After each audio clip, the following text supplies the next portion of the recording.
Good morning students. Class 10th आपका chapter था अब कहाँ दूसरों के दुख से दुखी होने वाले, उसके क्वेश्चन आंसर थे। नेक्स्ट क्वेश्चन है, बढ़ती हुई आबादी का पर्यावरण पर क्या प्रभाव पड़ा। आंसर, बढ़ती आबादी का पर्यावरण पर संतुलन बिगाड़ कर रख दिया। मानव ने समुद्र की लहरों को सीमित कर दिया। समुद्र के रेतीले तटों पर भी मानवों ने बस्ती बना दी।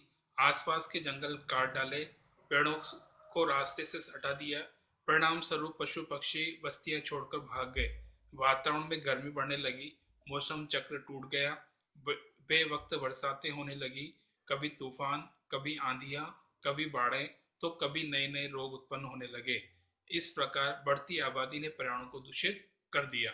यहाँ पे जैसा कि आपको बताया कि आबादी के बढ़ने का सबसे बड़ा दुष्परिणाम है वो प्रकृति को झेलना पड़ा है, और किस प्रकार से प्रकृति इन दुष्परिणामों से ग्रसित हुई है।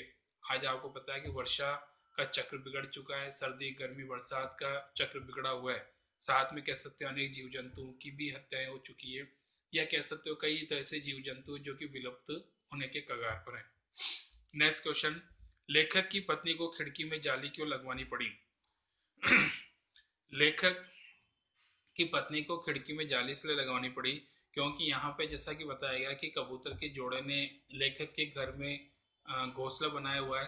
अपने बच्चों को खिलाने पिलाने और उनकी देखभाल के लिए उन्हें बार बार आना जाना पड़ता है, और उनके आने जाने से घर का कोई सामान टूट पड़ता है। कभी हो सकता है कि वो लेखक की लाइब्रेरी को गंदा करते हैं। रोज रोज की इन परेशानियों से तंग आकर लेखक की पत्नी ने उस घर में कबूतरों को घर से बाहर कर दिया और आने जाने वाले रास्ते पर जाली लगवा दी। नेक्स्ट क्वेश्चन थर्ड, समुद्र के गुस्से की क्या वजह थी, उसने अपना गुस्सा कैसे निकाला। समुद्र के गुस्से की वजह यह थी कि उसे निरंतर सिमटते जाना पड़ रहा था। कई वर्षों से बड़े बड़े बिल्डर समुद्र को पीछे धकेल कर उसकी जमीन हथिया रहे थे। बेचारा समुद्र लगातार अपना स्वरूप छोटा बनाते हुए सिमटता चला जा रहा था। पहले तो उसने अपनी टांगों को समेटा, फिर उकड़ू बैठ गया और फिर खड़ा हो गया। यह प्रक्रिया निरंतर चलती रही तो समुद्र को गुस्सा आ गया। जब उसे गुस्सा आया तो उसने गुस्से में अपनी लहरों पर दौड़ते हुए 3 जहाजों को उठाकर 3 अलग अलग दिशाओं में फेंक दिया। एक वर्ली के समुद्र किनारे, दूसरा बांद्रा में कार्टर रोड के सामने, और तीसरा गेटवे ऑफ इंडिया पर गिरा। जहाजों में सवार लोग बुरी तरह घायल हो गए, और बावजूद कोशिश ये जहाज फिर से चलने फिरने के लायक न हो सके। क्वेश्चन नंबर 4, मिट्टी से मिट्टी मिले खो के सभी निशान, किसमें कितना कौन है कैसे हो पहचान। इन पंक्तियों के माध्यम से लेखक क्या कहना चाहता है। यहाँ पे जैसा कि लेखक बताना चाहता है कि जिस प्रकार से एक मिट्टी से दूसरी मिट्टी को मिलाने पर उनके बीच का जो भेद है वो समाप्त हो जाता है, फिर पता नहीं चलता कि वाकई में किस रूप में कौन था। ठीक वही बात यहाँ पर मनुष्य के रूप में आती है। इन पंक्तियों के माध्यम से लेखक कहना चाहता है कि सभी प्राणियों का निर्माण एक ही मिट्टी से हुआ है। इस शरीर में न जाने कौन कौन सी मिट्टी मिली हुई है, इसका बोध किसी को नहीं होता। सभी मनुष्य समान है, उनमें भेदभाव करना उचित नहीं है। पशु पक्षियों को भी वही परमात्मा बनाता है जिसे मनुष्यों को बनाया है।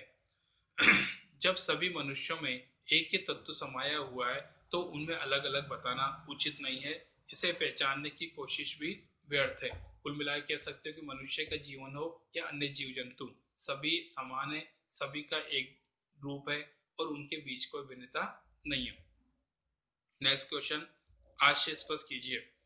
नेचर की सहन शक्ति की भी एक सीमा होती है। नेचर के गुस्से का एक नमूना कुछ साल पहले बंबई में देखने को मिला था। यहाँ पे जैसा कि आप जानते हो कि इन पंक्तियों के माध्यम से लेखक का मत है कि प्रकृति का अपना नियम होता है।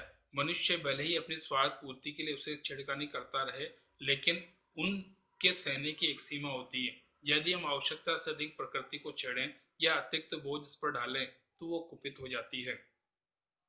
इसका एक नमूना कुछ वर्षों पहले मुंबई को देखने को मिला, जब मनुष्य ने समुद्र के किनारे बस्तियों का निर्माण कर डाला तो समुद्र में भी कुपित होकर लहरों पर चलते हुए 3 जहाजों को उठाकर फेंक दिया,